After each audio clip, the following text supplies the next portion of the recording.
अब भाई रिजर्व्स क्या है ये, और ये पैसा गया कहाँ? आप कह रहे हो कि रिजर्व से कम हो गया, हमारे पास तो आया नहीं। हमारा तो जैसे ही आपने बोनस इशू किया, स्टॉक प्राइस एडजस्ट हो गए नई क्वांटिटी के हिसाब से। तो क्या चल रहा है ये? तो कल की स्टॉक स्प्लिट और बोनस की वीडियो में जो रिजर्व्स की बात की थी हमने, मुझे लगा पहले उसके बारे में अलग से बात कर लेते हैं। तो हम ब्रेकिंग द सीरीज और इसकी पहले बात करते हैं। तो कोई भी कंपनी अगर बिजनेस कर रही है तो उसे पैसा चाहिए ना पहले, लेकिन उसी बेसिस पे वो बिजनेस करेगी।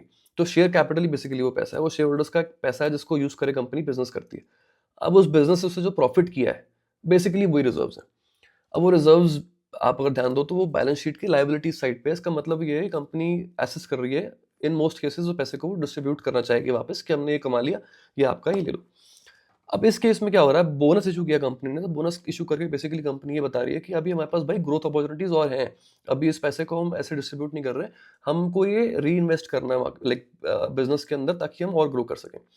तो पहले तो वही एक पॉजिटिव सेंटिमेंट आ गया मार्केट में कि अच्छा कंपनी के पास अभी ग्रोथ प्रोस्पेक्ट्स और हैं, ये सैचुरेशन पे नहीं पहुंचे हैं एक ऐसी कंपनी की तरह जो होता है ना कि चलो अब ये सैचुरेट हो गई है, अब ये इतना इतना कमाएंगे, उतना उतना रेवेन्यू आएगा।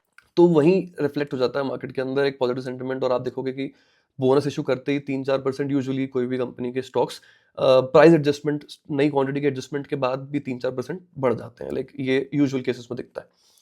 इसके अलावा हम कह रहे डिस्ट्रीब्यूट, लाइक मैंने बात करी थी कि ये पैसा डिस्ट्रीब्यूट करने के लिए था और ये डिविडेंड के थ्रू ना जाके ऐसे जा रहा है लोगों के पास। तो ऐसे जाने का मतलब क्या है? क्या कंपनी नए जो भी इन्वेस्टमेंट्स करेगी, चाहे वो कोई टेक ओवर करे, कोई एक्विजिशन करे, कोई वर्टिकल इंटीग्रेशन करे, कोई मशीनरी, जो भी वो करती है ग्रोथ के लिए, उससे हुआ क्या, वो पैसा एक तो एसेट्स में कन्वर्ट होगा, और उससे जो वो जो एसेट्स आपको कमा के देंगी आगे जाके बिजनेस में, जिससे वो पैसा ग्रो होगा, उसकी जो इंट्रिंसिक वैल्यू, जो आज की वैल्यू बनती है, मार्केट फोर्सेस उसको बहुत जल्दी स्टॉक प्राइस के अंदर फैक्टर इन कर लेती है। तो ऐसे भी एक तरीके से वो डिस्ट्रीब्यूट हो जाता है। अब इसके अलावा टैक्स बेनिफिट की भी जिक्र किया था हमने पिछली वीडियो में, तो उसकी डिटेल में अगली वीडियो में बात कर लेते हैं, थोड़ा सा वो लंबा हो जाएगा।